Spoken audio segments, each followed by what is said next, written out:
सध्या हा video social मीडियावर मोठ्या प्रमाणात व्हायरल होतोय। एक पुरुष एका महिलेला भर रस्त्यावर बेल्टनं मारहाण करतोय। आजूबाजूचे लोक बघतायत, त्या पुरुषाला थांबवण्याचा प्रयत्न करतायत आणि प्रत्येकाला वाटतंय की एक पुरुष एका महिलेला अशा पद्धतीनं बेल्टनं का मारतोय। म्हणून काही जणांनी त्या ठिकाणी त्यांचे भांडणं सोडवण्याचा प्रयत्न केला। त्या पुरुषाला जाब विचारला की तू नेमकं या महिलेला का मारतोय, कशामुळे मारतोय। जेव्हा लोकांनी हा सगळा प्रकार बघितला, त्या पुरुषाकडून ऐकला, तेव्हा त्यांना सुद्धा एक मोठा धक्का बसला आणि त्यांनी सुद्धा मग त्या पुरुषाचं म्हणणं ऐकून त्या बायकोला ज्या पद्धतीने तो करतोय त्याचं सुद्धा समर्थन केलं आणि त्या ठिकाणी काही काळ थांबवलं। नेमका हा प्रकार काय आहे, तो पुरुष त्या महिलेला मारहाण नेमका का करत होता, हा सगळा प्रकार नेमका कुठं घडलेला आहे, हेच आपलं सविस्तर या व्हिडिओमध्ये बघायचं। पण जर तुम्ही अजूनही आपलं चॅनल सबस्क्राईब केले नसेल तर लगेचच करून घ्या आणि बाजूला असणाऱ्या बेल नोटिफिकेशनला सुद्धा ऑन करायला विसरू नका। सध्या हा व्हिडिओ सोशल मीडियावर मोठ्या प्रमाणात व्हायरल होतोय। लोक त्याच्यावर लाईक कमेंट सुद्धा मोठ्या प्रमाणात करत आहेत। सुरुवातीला बघितल्यानंतर वाटतं की एक पुरुष एका महिलेला भर रस्त्यामध्ये बेल्टनं मारहाण करतोय, किती चुकीचं वागतोय, ते तिला नेमकं मारहाण का करतोय, त्या पुरुषाला लोक का पकडत नाहीत, त्या पुरुषाला सुद्धा लोक का मारत नाहीत, अशा कमेंट अनेक जण करतात, आपापलं मत व्यक्त करतात। पण मात्र जेव्हा त्या ठिकाणच्या प्रत्यक्षदर्शी लोकांनी त्या पुरुषाला जाब विचारला, घडलेलं प्रकरण विचारलं, तेव्हा समजलं की हा जो सोशल मीडियावर व्हायरल झालेला व्हिडिओ आहे हा मध्य प्रदेशातील इंदोर इथला हा व्हिडिओ आहे आणि हे दोघं जण, महिला आणि पुरुष, हे नवरा बायको आहेत। या दोघा जणांचं लग्न 12 वर्षापूर्वी झालेलं होतं। दोघा जणांचा प्रेमविवाह होता आणि प्रेमविवाह झाल्यानंतर या दोघा जणांनी सुखाचा संसार सुरू केला होता।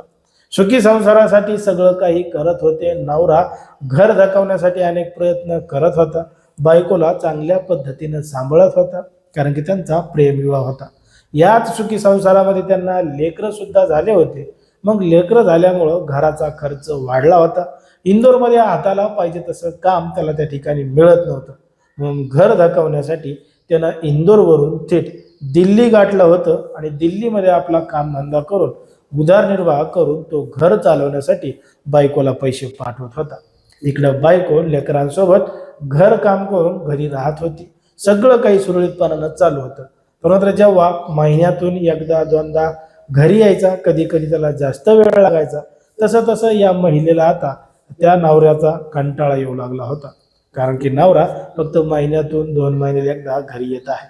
आता हिला नवरा कमी वाटू लागला आणि इकडं दुसराच एक प्रियकर आवरू लागला होता, म्हणून ती नवऱ्यापेक्षा जास्त प्रियकरासोबतच बोलू लागली होती। जेव्हा नवरा तिला फोन करायचा तेव्हा तिचा फोन बिझी यायचा। जेव्हा नवरा विचारायचा तुझा फोन बिझी का येतोय, तेव्हा ती सांगायची मैत्रिणीला बोलत होते, कधी घरच्यांना बोलत होते। अशा पद्धतीचे उडवाउडीची उत्तर ती नवऱ्याला देत होती।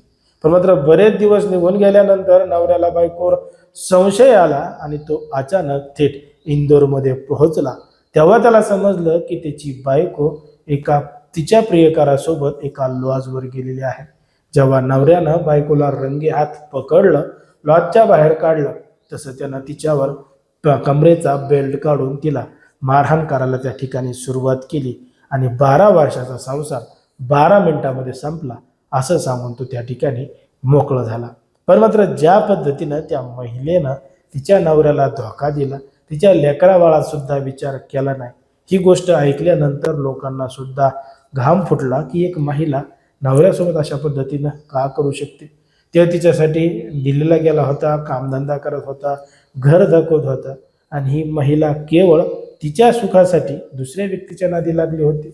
म्हणून त्या नवऱ्याने तिला ज्या पद्धतीनं मारलंय तीच सजा तिच्यासाठी बरोबर आहे। पण मात्र आता तरी तिनं सुधारायला पाहिजे, झालेली चूक मान्य करायला पाहिजे आणि इथून पुढं नवऱ्यासोबत चांगलं राहायला पाहिजे, असं सुद्धा बऱ्याच जणांनी सांगितलेलं आहे। पण मात्र हा सगळा व्हिडिओ व्हायरल होत असताना, तो नवरा बायकोला मारहाण करत असताना त्या महिलेचा प्रियकर पिवळा शर्ट घालून त्याच ठिकाणी उभा आहे असं देखील व्हिडिओच्या माध्यमातून सांगितलं जातं।